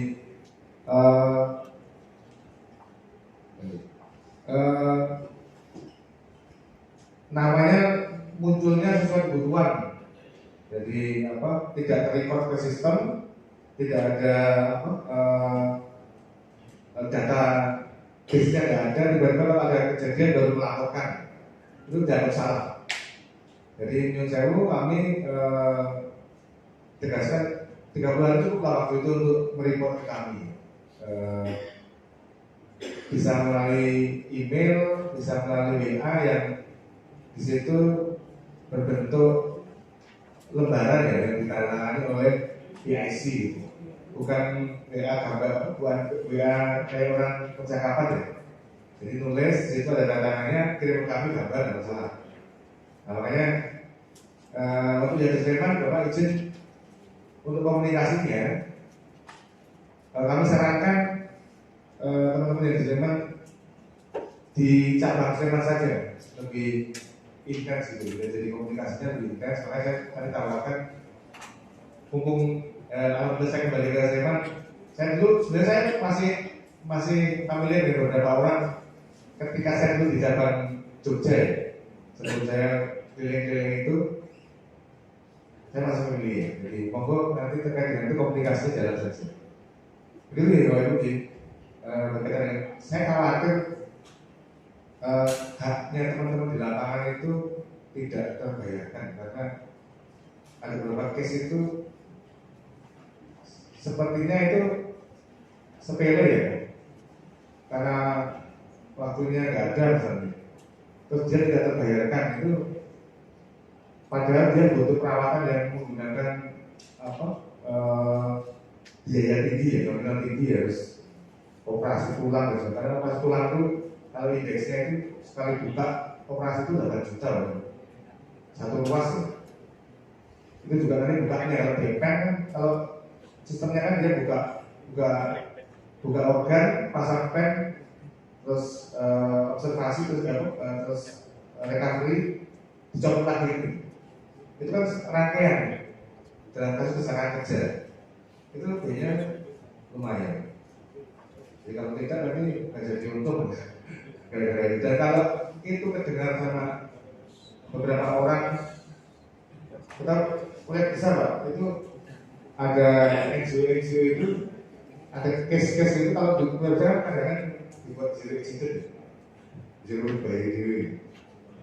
Tapi yang tidak sebesar itu selesai nanti kalau sampai kemana-mana. Karena biaya besar dan harus diobati. Dan tanggung jawab pemilik proyek. Tanggung jawab pemilik. Makanya Pak Kabinet apa tanggung jawab Pak? Dalam keuangan Sleman Pak. Kalau monggo dari daftarnya di mana, di proyeknya di mana saja, daftarnya di Sleman supaya Sleman itu lebih regen lah Pak Sleman, karena apapun reportnya ke Pak Fajar, Pak Taufik itu enak. Jadi kami sudah cover kami sekian ribu orang di Sleman dan yang lain itu kami lebih enak daripada mencari-cari ke bukan saingan dengan cabang yang lain ya, tapi cuma kami Sleman pengen lebih unggul sendiri.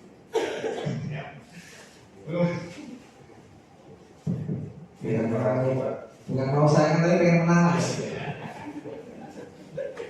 Yang kedua terkait dengan implementasi laporan dari Mas Pak Ferdinand ya Pak ya. Pertanyaan kedua itu gimana? Bisa. Ya Pak Ferdinand ya. Sampai sekarang sebenarnya kami juga belum dapat informasi Pak kapan dia data ini akan ditarik dan dilakukan apa ya, diwajibkan gitu. Diwajibkan kemudian sejauh mana pertanggungjawaban itu nanti kita periksa. Itu sampai sekarang kami belum tahu. Nanti ketika informasi data ini kemudian aplikasi sudah siap, saya akan informasikan khususnya ke teman-teman asosiasi perusahaan. Pasti lewat asosiasi perusahaan. Karena ini kan verifikasi datanya kan banyak lewat asosiasi perusahaan. Termasuk data-data dari perizinannya kan Pak. Jadi gitu kawan. Yang jelas sampai sekarang pun aplikasinya itu belum 100% jalan. Itu sama. Nanti Mas Fajar kita perlu cari-cari dengan teman-teman juga untuk kepastiannya. Bahkan kalau bisa nanti kita berapa jam. Itu satu ya aspek di perizinan ke aplikasi. Kemudian yang kedua Bu Meta ya. Jadi memang core aplikasi Silapta itu berasal dari Esimpan. Jadi data Esimpan ini akan dibaca oleh Silapta. Jujur saja Bu, saya nggak tahu kenapa harus jadi dua aplikasi. Padahal satu aja cukup menurut saya ya. Satu bahkan lebih tepat kalau saya ini langsung connect ke OSS.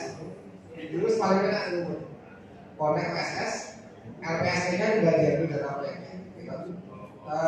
Untuk badan usaha kecil itu lebih sederhana karena memang data-data proyeknya itu pasti sambung terekam, tinggal ditarik saja. Cuman saya mungkin bukan itu lah saya nggak tahu.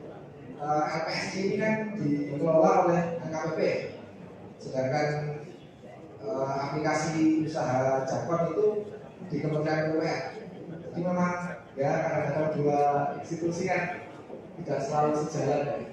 Jadi, kita tunggu saja Pak, kita tunggu saja nanti sejauh mana aplikasi ini bisa terhubung. Karena pas kemarin ya terakhir kami sosialisasi juga kan ada beberapa aplikasi yang sudah nyambung, tapi datanya belum semua terbaca. Jadi ya mungkin mungkin ada orang yang jadi tidak bisa 100% langsung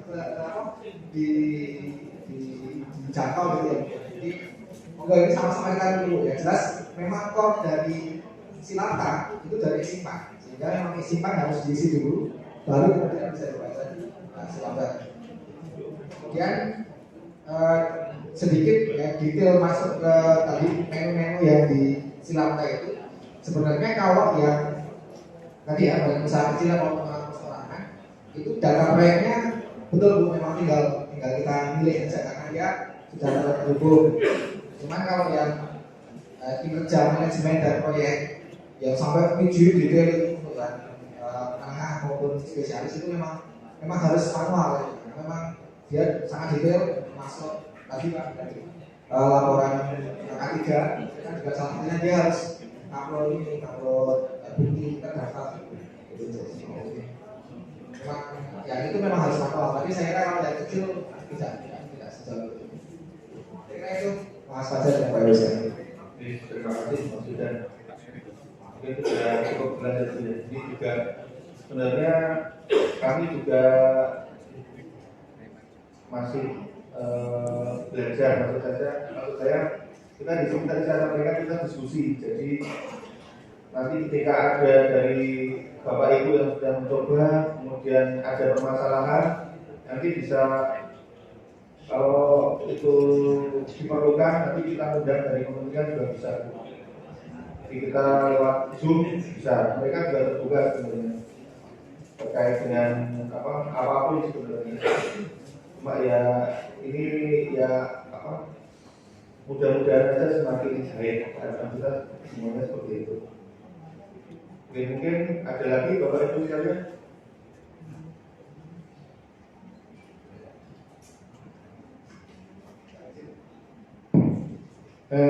Di depan ini kontak monggo di foto saja. Nanti bisa kontak beliau. Apapun nanti misalnya proyek itu kan tidak harus kontak dulu Manda atau Mas Budi atau Mas Topik itu Mas Budi dan Mas Topik itu ganteng-ganteng semua. Itu kalau mau daftarin itu tinggal kontak aja, nanti kirim aja dulu berkasnya. Nah, nanti tinggal kapan mau untuk billingnya, terus kemudian ambil baru kantor bisa. Jadi kontak aja dulu, nanti tidak, yang penting kontaknya aja atau SPK-nya nanti komunikasi di beliau ini. Insya Allah nanti dilayani dengan baik. Monggo nanti di set di depan foto saja.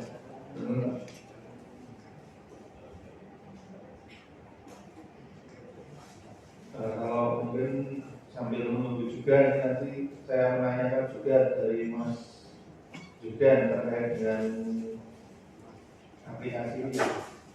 Kemarin itu dari teman dari bidang sumber daya air itu menanyakan kepada kami dari jasa konstruksi bisa nggak merekomendasikan penyedia jasa yang track recordnya itu baik. Kami juga kebingungan. Waduh, ini kami nggak punya datanya. Nah, terkait dengan aplikasi ini, apakah bisa Mas? Nanti kami tadi katanya kan jasa declare ya.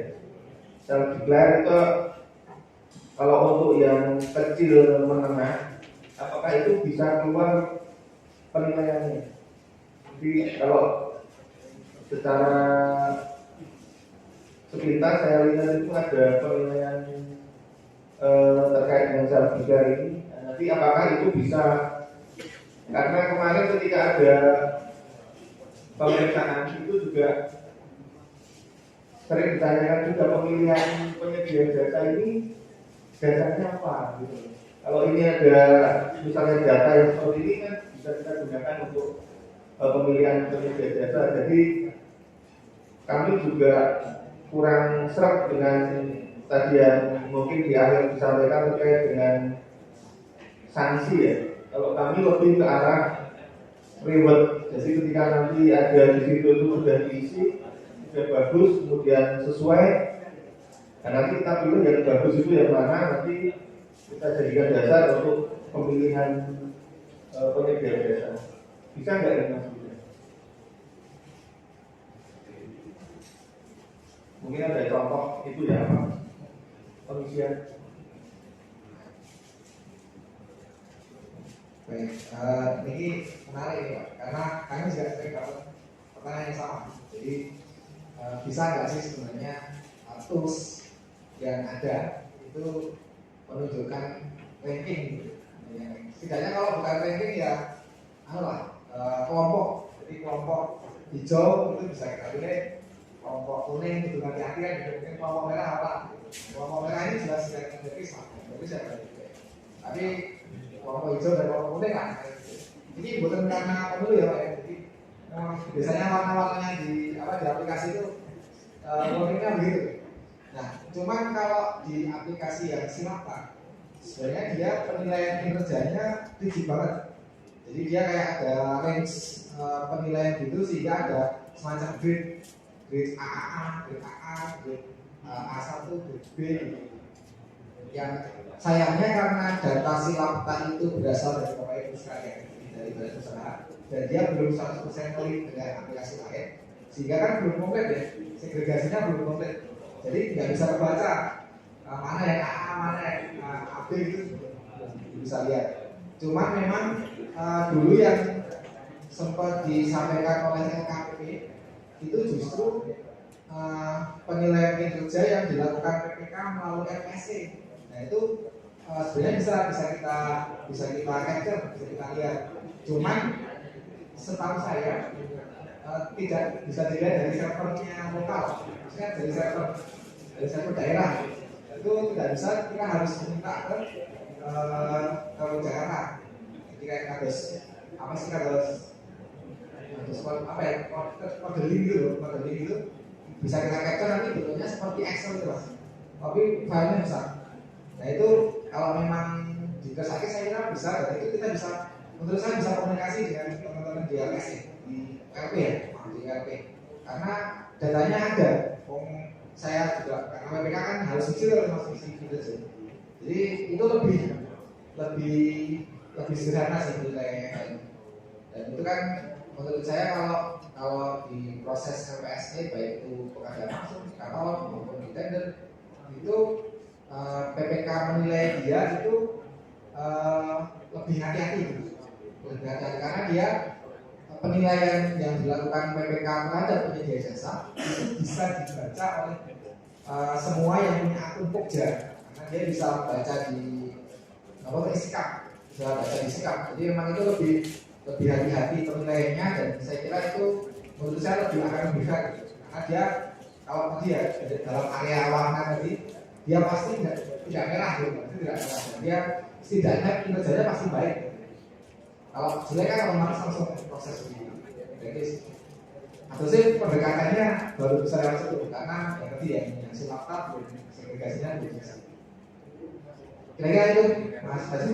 Jadi bisa nih Mas India. Bisa ngomong datanya berapa? Tadi saya sempat diskusi dengan Pak Taufik ya, itu kalau di Sleman itu sudah ada penilaian kinerja dan saya itu sudah ada. Malah mungkin kayaknya kalau nggak salah itu katanya pusat juga itu awalnya dari itu di model dari Sleman ini. Jadi di Sleman itu sudah ada, dan besok insya Allah itu ketika yang aplikasi dari kementerian ini ada, kemudian dari PPK ada, kan bisa kita gabungkan. Jadi mungkin lebih valid lagi. Ada yang secara declare dan ada juga dari PPK itu. Dan untuk itu kami mohon ini untuk Bapak Ibu sekalian, untuk aplikasi ini kami persilakan untuk mengisi Pak. Nanti kita bersama-sama bersinergi, mudah-mudahan yang saling menguntungkan lah Pak. Nanti kita dari badan usaha ini ada yang bagus, nanti kita juga akan mencoba memberikan reward yang sesuai dengan penilaian kinerjanya. Monggo Bapak Ibu, ada lagi Kami silakan.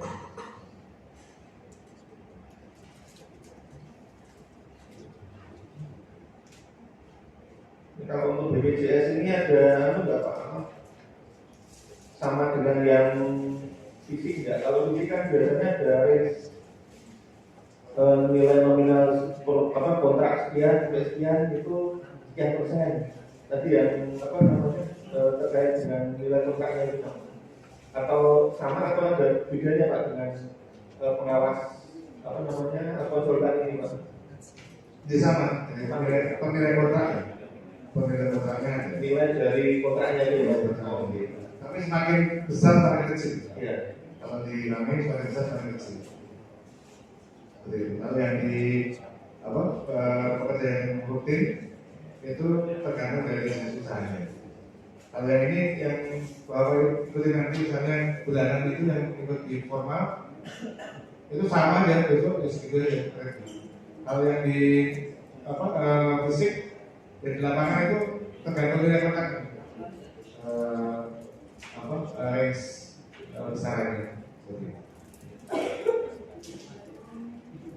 Nanti minta rincian dulu bisa. Misalnya kirim data dulu, kira-kira nyimpangnya ada berapa, nanti bisa. Nanya-nanya dulu boleh ya? Nanya-nanya dulu boleh. Ngopi dulu ya? Ngopi apalagi tapi jangan ngajak nonton film. Mandai, karena banyak anak-anak. Monggo silakan nanti komunikasi dulu, tanya-tanya dulu nggak apa-apa. Nilai kontrak sekian berapa enggak? Misalnya, wah bayar segitu aku belum ready dibuat 2 termin boleh. Nanti dikomunikasikan aja. Padahal di kita tuh paling sedikit Pak wilayahnya Pak. Bener. Karena fixed cost ya kalau bicara tentang manajemen modern itu kan kira kami kan sebenarnya fixed cost ya. Sudah bisa direncanakan ya. Sudah bisa dihitung di awal. Jadi kalau ada risiko yang sifatnya uncertainty ya, risikonya uncertainty. Jadi proyek ini nggak ada apa-apa, proyek depan nggak ada apa-apa. Kalau tidak dikunci di sini, itu kan sebenarnya bentuk sayangnya PU ke teman-teman sebenarnya. Supaya pembiayaan itu fix di depan, tidak ganggu cash flow gitu. Kalau bicara tentang kalau perusahaan padat karya, misalnya SBI itu pasti ikut. Karena dia nggak mau waktu itu Pak untuk padat karya itu klaim JKK itu kadang-kadang ditumpuk Pak. Kami cerita ya supaya untuk penambahan kawasan ya. Kalau klaim itu 1 troli Pak, 1 troli dia tumpuk dulu. Nah, kami verifikasi, kemudian kami reimburse bayar pembayaran. Kalau cuma 10 sampai 10 orang yang klaim, nggak apa-apa. Banyak sekali itu buat beli bahan jadi nggak punya mereka, karena hanya untuk bayarin tenaga kerja. Nah, sekarang ini kami punya sistem namanya PLKK, Pusat Layanan Ketenaga Kerja. Jadi traumatic center. Semua rumah sakit itu di Jogja itu ada 70 sekian rumah sakit yang sudah bersama dengan kami. Nanti bisa dipakai di situ. Yang penting komunikasinya supaya nggak modal dulu seperti itu. Semua rumah sakit lah, semisal itu sudah mati rapi, Siloam itu semua sudah. Jadi semua mau silakan. Gitu Pak. Bapak, di link yang tadi dibagikan materi tadi itu ada daftar simak Bapak Ibu sekalian itu mengakomodir dari sistem ini. Jadi apabila nanti Bapak Ibu sudah mengisi di sini, nanti ketika kita akan melakukan, sebenarnya saya agak istilah pengawasan itu agak kurang serg sebenarnya, walaupun agak menakutkan ya pengawasan itu. Sebenarnya bahan dari SIMA itu adalah aplikasi ini. Mungkin di link yang disosialisasi kinerja tahunan ini ada di situ. Nanti Kalau yang hard copy sudah kami sertakan di kopian itu, kemudian yang soft copy ada di sini. Nanti kami akan secara bergilir mungkin nanti akan sowan ke tempatnya Bapak Ibu sekalian untuk verifikasi data, nanti bisa diisi ketersediaan data. Jadi apabila datanya tidak ada ya tidak usah dipaksakan, data yang sudah ada saja nanti diisikan dan akan kami ambil, kemudian nanti kita laporkan terkait dengan tertib penyelenggaraan jasa konstruksi. Monggo Bapak Ibu, ada lagi? Kami persilakan Pak. Mumpung Pak Zudan ada di sini. Ini nanti kalau tidak ada Pak Zudan saya nggak bisa jawab.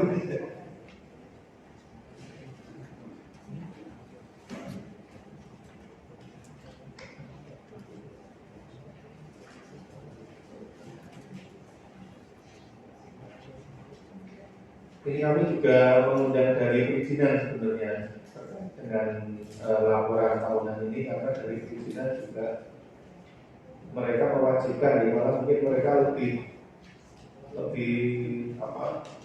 ketat lagi ketika tidak melaporkan berapa tahun itu akan dibekukan atau gimana, itu saya kurang paham. Dan itu laporan tahunan itu berbeda dengan ini dan kemarin kami sampaikan ke kementerian juga nggak iso itu kok jadi satu saja, tapi karena mungkin sifat datanya berbeda, jadi akhirnya ya jadi beberapa aplikasi ini. Cuma dari yang saya lihat itu di aplikasi ini nuklik di e-simpan itu, jadi banyak yang tinggal lintang-lintang saja itu. Jadi ya mudah-mudahan saling link ketika nanti ada lelang-lelang juga masuknya di situ juga di e-simpan itu.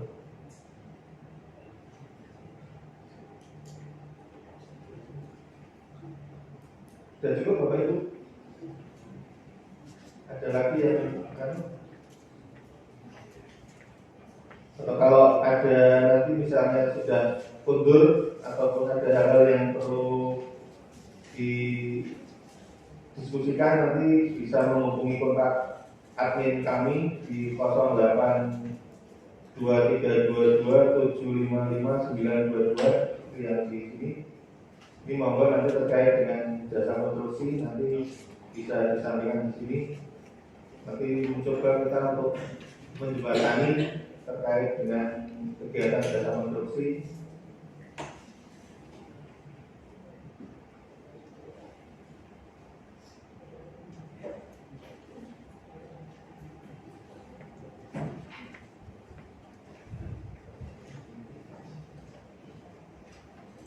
Monggo Pak.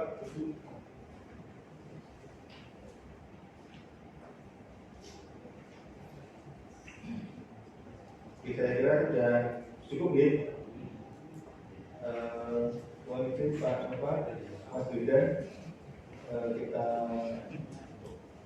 cukupkan kegiatan kita pada pagi hari ini dan siang hari ini. Dan terima kasih kepada Bapak Ibu sekalian atas keramuhan dan perhatiannya. Kami harapkan ke depan kita bersama-sama bisa bersinergi untuk kemajuan kita bersama, khususnya di bidang jasa konstruksi. Dan terkait dengan BPJS, monggo nanti Bapak-Bapak Ibu sekalian yang saya kira paparannya tadi cukup menarik, nanti bisa langsung berkomunikasi dengan Pak Nova ataupun staf yang ada di BPJS Sleman. Terima kasih. Marilah kita tutup kegiatan pagi hingga siang hari ini dengan doa bersama. Jika sempurna, doa kami berdua. Cukup. Banyak kekurangan dari kami mohon maaf. Wassalamualaikum warahmatullahi wabarakatuh. Nanti untuk makan siang bisa bisa diambil di luar di Bapak Ibu sekalian. Dan ada snack kalau acara itu. Nanti monggo pun sekitar itu.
Mas Vika.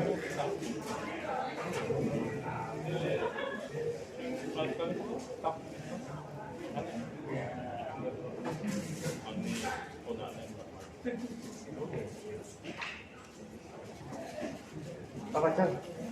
Oh, sini, Pak. Ya, kita pakai. Terima kasih, Pak. Oh ya. Mengapa, Pak? Dengan Meki. Oh,